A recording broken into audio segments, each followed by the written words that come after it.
나는 밀리터리 덕후다. 본격 밀리터리 팟캐스트 밀떡을 시작합니다. 청취자 함께 경례 밀떡. 바로 안녕하세요, 박찬준입니다. 안녕하세요. 놀러온 남자 정명섭 정작입니다. 예, 안녕하십니까. 월간 플래툰 홍편 인사드립니다. 네, 이렇게 밀떡이 시작됐습니다. 이번 시간요, 지지난주에 소개를 드렸던 것 같아요. 예고를 드렸듯이 MP7에 대해서 네. 바로 가도록 하겠습니다. 예.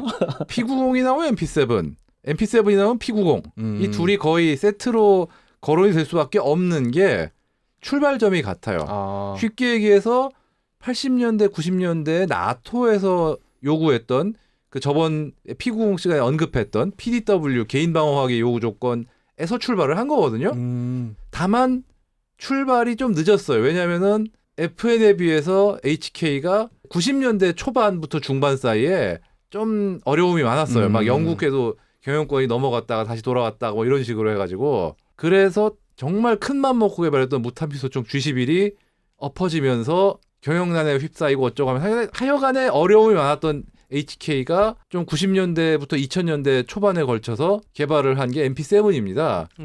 MP7 스펙이 어떻게 돼요? MP7 스펙 4.6mm 탄을 씁니다. 4.6mm. 그렇죠. 무게는 2점 몇 킬로더라. 제가 지금 그걸 외우지는 못해요, 사실은. 네네네. 근데 탄창에는 20발 혹은 40발, 20여 발 탄창 혹은 40여 발 탄창을 선택할 수 있고요. 우지처럼 권총 손잡이 이렇게 들어가는 거죠? 그렇죠. 네. 어떻게 보면 그 디자인상의 철학이 이 P90하고 완전히 달라요. 아니 그냥 기본적인 사진만 봤을 때, 모양새만 봤을 때는 뭔가 특수전에 사용될 것 같은 그런 느낌이에요. 왜냐면은 예. 그럼 뭐 저희가 영화 같은 거 보면은 보통 작전하는 그런 느낌이 있거든요. 그러니까 이제 주인공이 소총 들고 들어갔다가 부상당하고 이제 딱 꺼내는 총 정도? 아니면 실내전에서 이렇게 짧게 쓸 수 있는 총 정도? 아니, 뭔가 되게 SF틱한 느낌이잖아요. 그렇죠. 네, 네. 그도 그럴 수밖에 없는 게 홍 편집장님 말씀드린 대로 출발점이 P90하고 거의 비슷했단 말이에요. 그러니까 같은 요구 조건을 나온 거니까. 근데 시기가 달랐을 뿐이지. 다르다고 그래도 결국은 몇 년 차이밖에 안 나니까. 근데 이게 재밌는 게 있어요. SF적으로 보이지만 실은 굉장히 보수적인 디자인이에요. 왜 P90은 잘 보면 정말 혁신적인 디자인이었잖아요. 지금까지 비슷했던 총이 하나도 없다는 느낌의 그런 기괴한 느낌인데, MP7은 정말 미래적으로 보여도 잘 보면은 어디서 본 것 같은 느낌이 좀 많이 드는 그런 디자인인 게, 영화에 많이 나와서 그런 것 같아. 내가 아니 볼 때. 그것도 있지만 네. 디자인 요소들이 다 기존의 총들에서 빌려온 부분들이 많아요.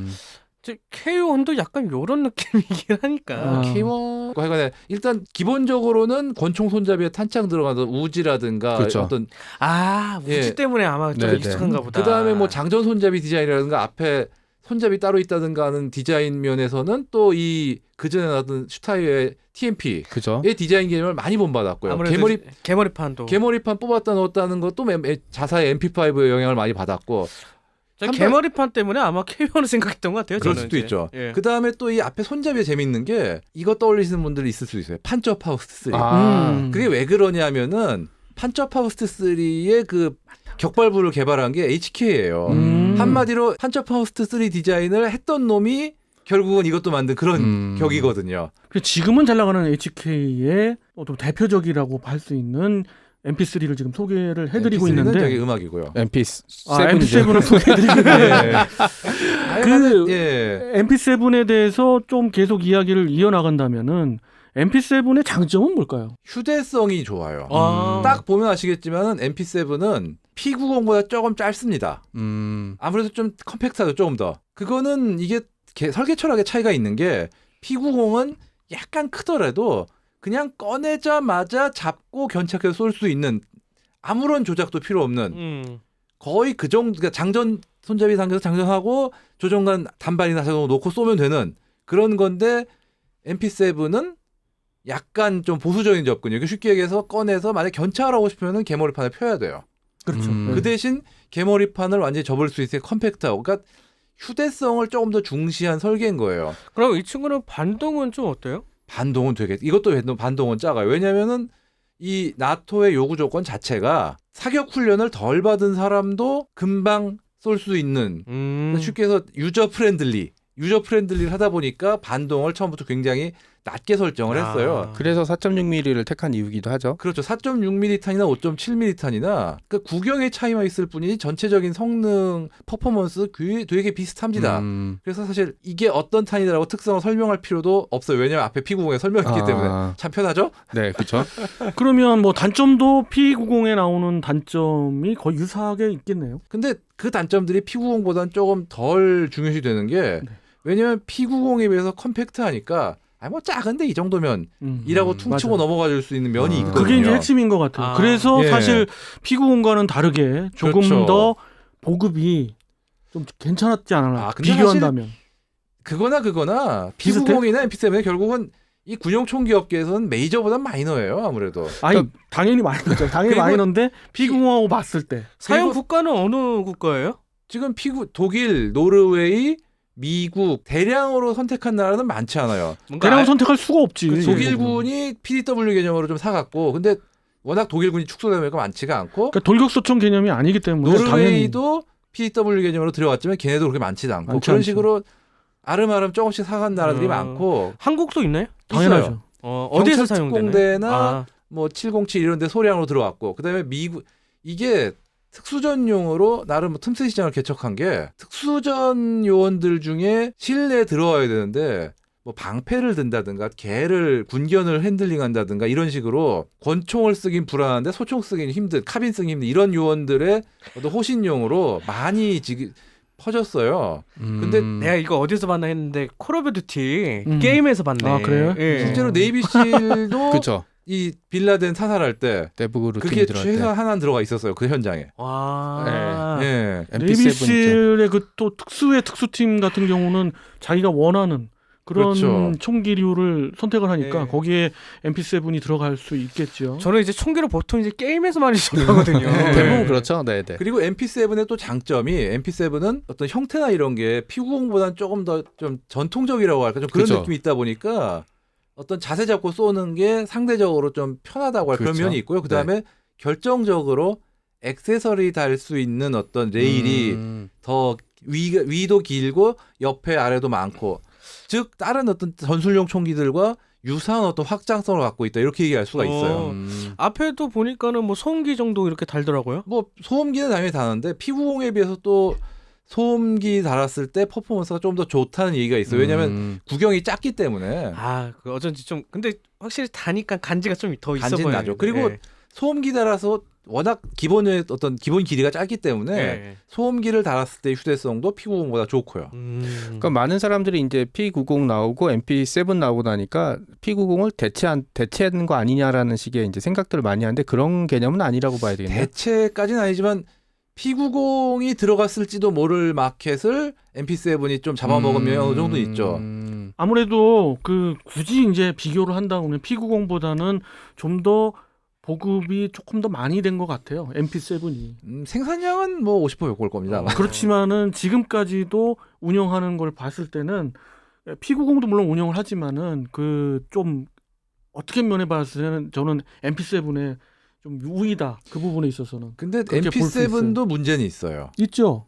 솔직히 탄이 비싸요. 탄이 맞아. 게다가 이게 더 문제가 값도 값이지만 원하는 때 원하는 양을 주문해서 들여오기가 쉽지 않은 면이 있어요. 왜냐하면 이걸 만드는 데가 되게 제한적이거든요. 그렇죠. P90 같은 경우는 그래도 원래 생산했던 FN 외에도 몇 개 업체들이 민수용으로도 만들고 해가지고 그럭저럭 탄 수급이 다소 원활해진 면이 있는데 MP7은 영국, 독일, 그 다음에 미국 이렇게 한 3군데 정도밖에 없는 민수용은 한 발도 판매가 안 되고 있고요. 만약에 풍산에서 예. 이 4.6mm를 뭐 HK하고 이제 뭐 협의를 해서 예. 만약 우리가 이제 대량 운영한다고 했을 때에 그런 것도 가능할까요? 아니 만약에 뭐, 우리나라에서 뭐 몇만 정 들여온다 그러면 풍산이 당연히 만들 텐데 하겠죠. 예. 뭐 근데 문제는 그 정도 수요가 안 나오니까 문제죠. 그렇죠. 이건 뭐 돌격소총류는 당연히 아니니까. 그게 FN이 민수용으로 P90을 만들고 뭐 민수용 출시한 이유 중에 하나도 미국 민수 시장에서 규모의 경제를 키워가지고 이런 탄이나 총값을 좀 낮춰보겠다는 꼼수도 있는 거였는데 HK는 민수 시장에 이 4.6mm를 푸는 건 결국을 안 했어요.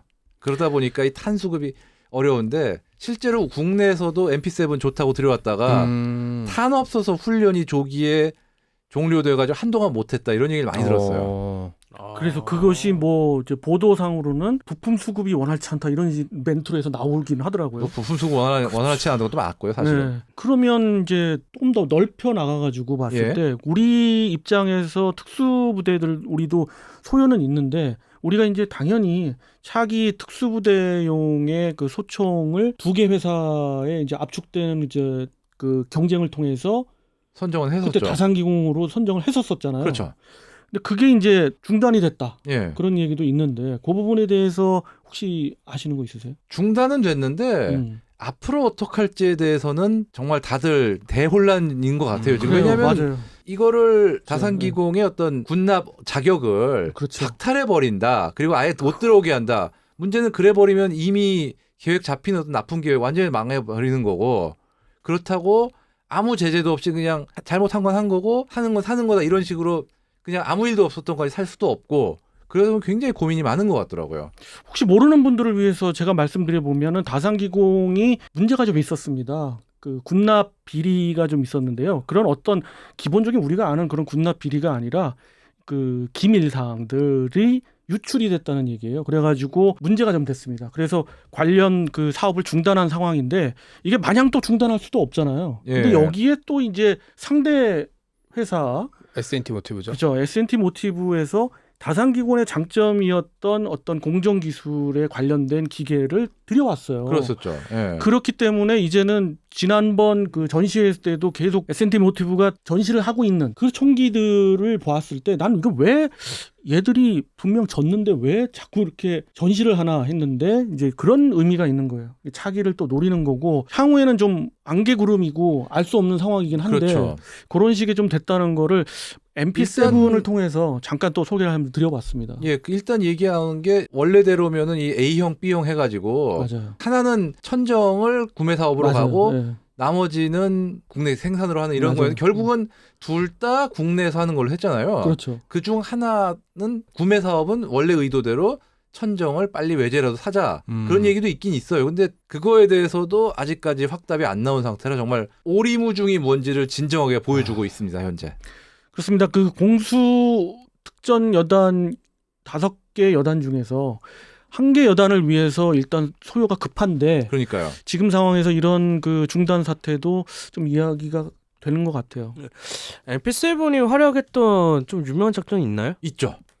빈라덴 사살 작전. 거기에 MP7 하나가 확실히 최소한 하나는 들어갔어요, 진짜. 그거가 제일 사실 그거 덕에 언론세를 엄청나게 탔어요, 진짜. 그것도 그거지만은 이제 특수전에 이제 들어가니까 알려지지 않은 부분도 있을 겁니다. 그래서 그렇겠죠. 우리가 뭐 대표적으로 뭐 이야기할 수 있는 건 없지만 아까 말씀드렸듯 각종 매체에서 MP7이 보이기도 해서 MP7은 이상하게 좀 보수적인 아까 말씀드린 대로 보수적인 그런 외형을 갖고 있다거나 또 보수적인 개념이 네. 들어간 총이다라고 볼 수도 있어요. 그래도 쏘아보면 되게 재밌어요, 이것도. 진짜 반동적 없고 잘 맞고. 예. 그렇죠. 성능하고는 또 관계없는 네. 얘기죠. 예. 그 작은 그럼- 크게 40발 들어가는 것도 참 작전 흔치 않은 사거리는 거고. 한 어느 정도 될까요? 예? 사거리, 유효 사거리를 사거리 얘기하는 거죠. 200m까지는 맞출 수 있어요, 사람을. 오. 근데 그거 넘어가면은 최대- 탄도 확 명중률이 떨어지죠. 그렇죠. 그러니까 유효 사거리라는 의미가 될 수 있는 그런 사거리는 200m. 200m 정도는 어. 가능할 거예요. 야, 그래도 그 작은 총으로 200m 밖까지 명중시킨다는 건 사실 명중시켜서 효과를 낸다는 거는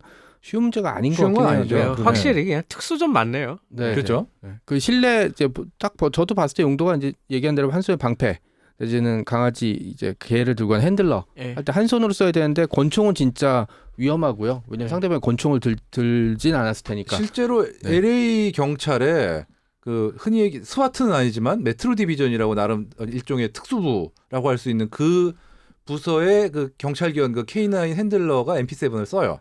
아. 딱 적당한 물건이죠. 우지는 그렇죠. 너무 오래됐고 반동이 좀 센 편일 테니까. 네. 저는 그래서 MP7이나 앞서 전 시간에 소개해 주셨던 P990에 대해서는 시장 소요가 워낙에 적기 때문에 뭐 그렇게 그 앞으로도 그렇게 뭐 전망이 밝고 또 이거를 대체할 수 있는 한 세대를 더 뛰어넘는 총기가 금방 나오기 나올 전에는 거예요. 예. 나오기 전에는 그냥 유지하는 정도의 그렇죠. 그런 총기들이다라고 볼 수 있고요. 뭐 시장성이 워낙 떨어지니까. 그렇습니다. 네. 지금 특수한 총기니까요. 비싸게 소량을 파는 거죠 이제. 그렇습니다. 지금 원래 되려면 몇십만 정인데. 네. 지금 특수부대는 이거보다 훨씬 사거리도 길고 그리고 파괴력도 있는 그런 거의 돌격 소총급의 그런 소총들이 나오고 있고 그건 주무장으로 많이 쓰죠. 그렇죠. 아무래도. 그런 주무장으로 쓰는 것이 좀 더 주력이기 때문에 이 부분에 있어서는 이제 경호용이랄지 또 뭐 그렇죠. 민간에서 쓴다든지 뭐 이 민간은 정도. 이제 부무장, 특수부대. 그리고 최근에 보면 영화 베를린에서 갑자기 뜬금없이 나오긴 했지만 컨버전 킷 같은 게 이제 점점 더 성능이 좋아지기 그거는 때문에 그냥 일종의 택티컬 토이 같은 느낌이에요, 사실은. 실전용이라기보다는. 그렇습니다. 이 뭐 MP7에 대해서 여러 가지 이야기를 또 드렸고요. 뭐 나올 수 있는 이야기들은 뭐 거의 대부분 예. 했다고 봐집니다. 다음 또 시간도 뭐 홍청홍청 시간이 돌아오면은 또 다른 총기를 갖고 여러분과 만나 뵙도록 하고요. 또 홍 편집장님이 또 다른 또 주제를 가지고 이야기하실 것도 기대가 됩니다. 예. 자, 이 시간 이것으로 마치도록 하겠습니다. 청취자 여러분께 경례 밀떡!